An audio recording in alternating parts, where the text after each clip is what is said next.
오늘 은혜 받으실 생명 양식 느헤미야 4장 15절부터 23절까지 말씀이 되겠습니다. 느헤미야 4장 15절부터 23절까지 말씀. 본문은 15절부터 20절까지만 제가 봉독해 드리겠습니다. 우리의 대적이 자기의 뜻을 우리가 알았다 함을 들으니라. 하나님이 저희의 꾀를 폐하셨으므로 우리가 다 성에 돌아와서 각각 역사하였는데 그때로부터 내 종자의 절반은 역사하고 절반은 갑옷을 입고 창과 방패와 활을 가졌고 민장은 유다 온 족속의 뒤에 있었으며 성을 건축하는 자와 담보하는 자는 다 각각 한 손으로 일을 하며 한 손에는 병기를 잡았는데 건축하는 자는 각각 칼을 차고 건축하며 나팔 부는 자는 내 곁에 섰었느니라.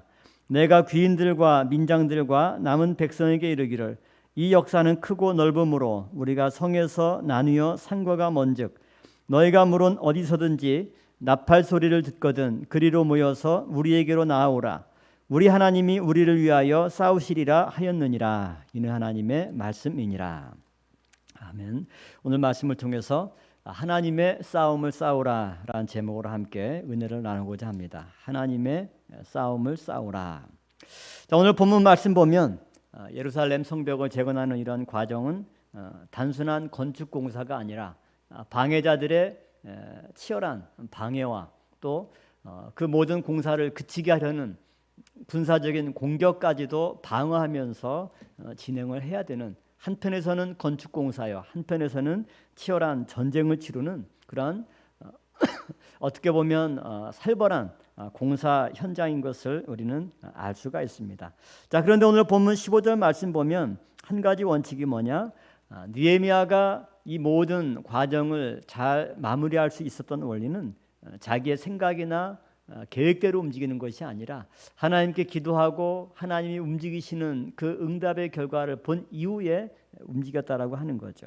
오늘 15절 말씀 보면 하나님이 저희의 꾀를 폐하셨으므로 우리가 다 성에 돌아와서 각각 역사하였는데, 그러니까 하나님께서 산발락과 도비야 등 대적들의 꾀를 폐하셨다 함을 듣고 모든 일행들이 성에 돌아와서 역사하기를 시작했다. 이처럼 사람들의 대부분의 문제는 어떤 일을 그르치는 이유가 뭡니까? 하나님의 응답이 있기 전에 자기 생각으로 먼저 움직이는 일종의 영적 조급증으로 인해서 문제가 어려워지는 거죠. 예를 들어서 사울 왕이 그 왕위에서 내려오게 된 것도 사무엘 선지자를 끝까지 기다리지 못하고 자기가 먼저 제사를 드리는 바람에 하나님의 책망을 받고 순종의 제사보다 낫다라고 하는 그런 말을 선지자에게 듣게 되었던 거죠. 이러한 영적인 조급증, 하나님의 응답이 있기 전에, 하나님이 움직이시기 전에 내가 먼저 움직이는 그러한 모습, 이것이 모든 실패의 원인이라면 느헤미야는 그런 측면에서 철저한 신앙의 원칙을 가지고 움직였던 믿음의 일꾼이라고 하는 것을 알 수가 있죠. 이런 느헤미야의 사역의 원칙, 첫 번째는 뭐냐면 나의 싸움이 하나님의 싸움과 하나가 되게 하라는 거죠. 나의 싸움이 하나님의 싸움과 하나가 되게 하라고 하는 것. 어제 마지막 절에 우리가 봤던 느헤미야 4장 14절 말씀 보면 너희 형제와 자녀와 아내와 집을 위하여 싸우라 이렇게 말씀하고 있죠. 그러니까 뭔가 하나님의 거창한 큰 일을 위해서가 아니라 자기 가족과 형제들을 위해서 싸우라. 그런데 오늘 본문에서는 20절 말씀 보면 뭐라고 말씀하고 있냐면 우리 하나님이 우리를 위하여 싸우시리라 하였느니라.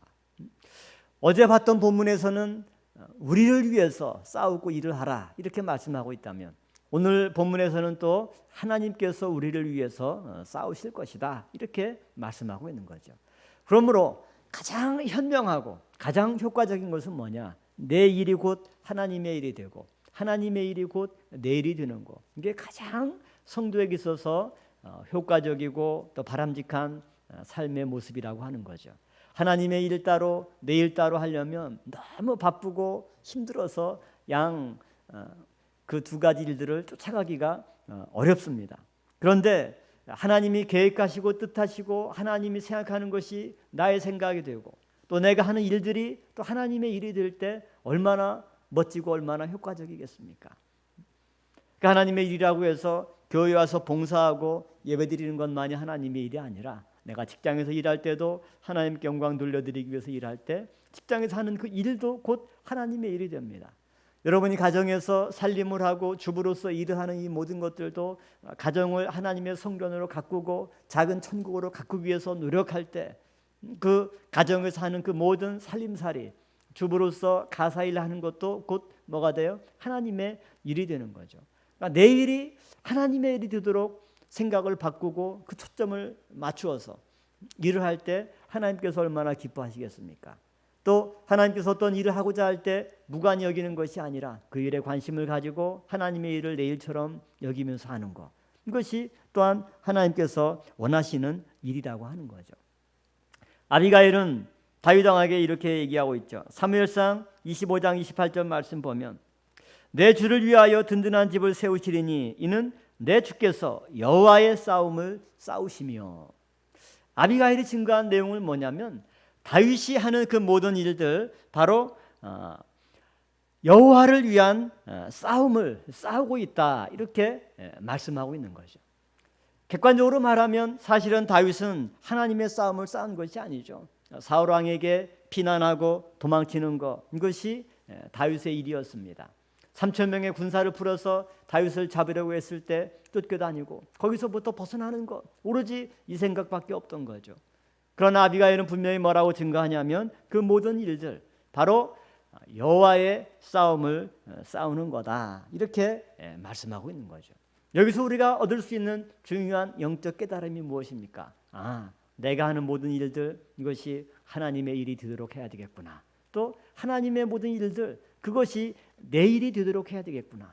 그래서 내 일이 곧 하나님의 일이 되고 하나님의 일이 나의 일이 될 때 그것이 가장 강력하고 또 하나님께서 나의 모든 삶의 현장에 나를 붙잡아 주시고 인도해 주시는 은혜의 비결이라고 하는 것을 말씀해 주고 있죠.